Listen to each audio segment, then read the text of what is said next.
வணக்கம். இது சேவல் கொடியோன் காணொளி தளம். இன்றைக்கி நம்ம என்ன பார்க்க போகிறோம்னா, அரசியலில் புயலாக கட்சி ஆரம்பித்து புஷ்வானமாக போன ஒரு சில நடிகர்களை தான் பார்க்க போகிறோம். அதில் முதல்ல பார்க்க போகிறது நடிகர் திலகம் சிவாஜி கணேசன். இவர் 1988ஆம் ஆண்டு தமிழக முன்னேற்ற முன்னணி என்ற கட்சியை ஆரம்பித்தார். இந்த கட்சியோட சின்னம் ஏணி சின்னம். 1989ஆம் ஆண்டு நடைபெற்ற தேர்தலில் சிவாஜி கணேசன் கட்சி தோல்வி அடைஞ்சது. அதுக்கப்புறம் கட்சியை கலைச்சிட்டு அரசியலிருந்து அவர் விலகிட்டார். இந்த கட்சி ஒரு குறுகிய கால அரசியல் முயற்சி.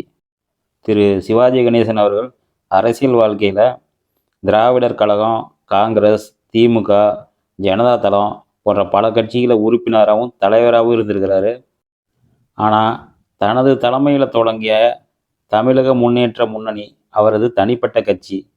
சிவாஜி கணேசன் தனது அரசியல் முயற்சியில் ஒரு தனி கட்சி ஆரம்பித்து அந்த கட்சி சீக்கிரம் சிகிச்சை பெற்று வீடு வந்த மாதிரி அரசியலில் உள்ளே போயிட்டு வெளியே வந்துட்டார். அரசியலில் தோற்றவர்களில் இவரும் ஒருத்தர். அடுத்தது யாருன்னா திரு ரஜினிகாந்த் அவர்கள். இவர் 2017 அரசியலில் நுழையிறேன்னு அறிக்கை விட்டு தன்னோட ரசிகர் மன்றத்தை ரஜினி மக்கள் மன்றம்னு பெயர் மாற்றி அதன் மூலம் உறுப்பினரை சேர்த்தார்.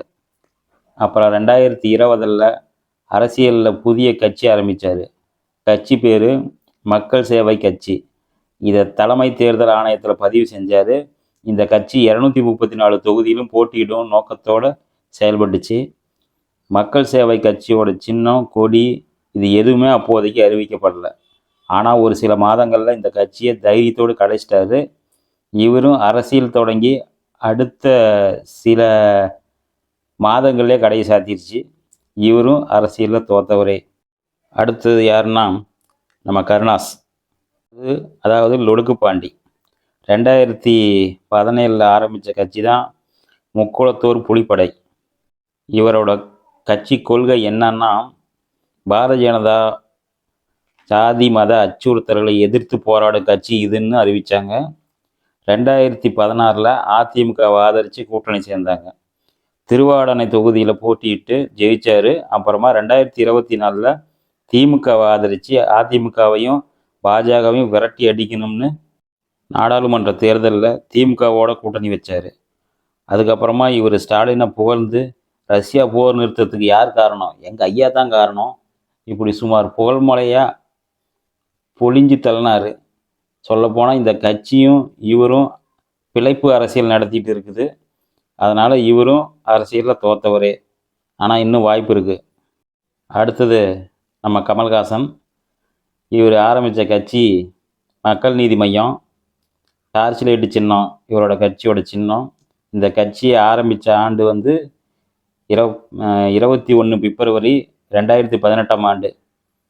இதனோட தலைவர் திரு கமல்ஹாசன்.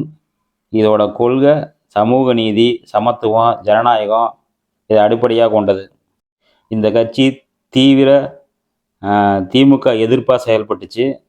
தமிழ்நாட்டை முன்னேற்றம் செய்வது தான் இந்த கட்சியோட செயல்பாடுன்னு சொல்லிட்டு இப்போ திமுகவோட கூட்டணி சேர்ந்து தன்னை முன்னேற்றிக்கிறதுல தான் இப்போ உறுதியாக இருக்கிறாரு. அந்த கட்சியில் இப்போ இவர் எம்பியாகவும் இருக்கிறாரு. இவருடைய கட்சி இப்போதும் பிழைப்பு அரசியல் நடத்தி கொண்டிருக்கிறது.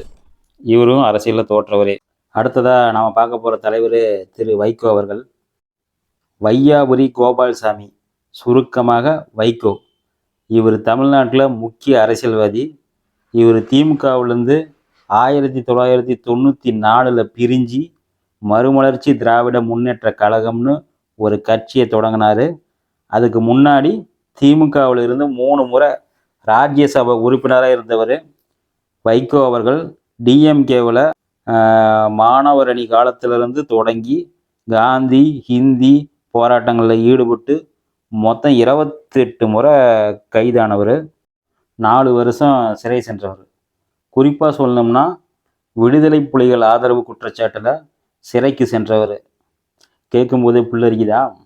2002 விடுதலை புலிகள் ஆதரித்ததுனால பொடா சட்டத்தில் கைது செய்யப்பட்டு 18 மாதம் சிறை சென்றவர் வைகோ அவர்கள். தேர்தலில் எடுத்த சில தவறான முடிவுகளால் கட்சி பின்னுக்கு போயிடுச்சு. திமுகவும் மதிமுகவும் எதிரெதிராக நின்று அரசியல் செஞ்ச காலத்தில் மதிமுக ஆட்சி மாற்றத்துக்கு பெரும் பங்கு வகிச்சுது. கடைசியாக திமுகவை ஆதரித்து இந்த கட்சி காணாமல் போயிடுச்சு. அரசியலில் உச்சத்தில் இருந்து இப்போ கட்சி பேர் சொல்லக்கூட ஆள் இல்லை. சொல்லப்போனால் இவரும் தோற்றவரை, அரசியலில் தோற்றவரை.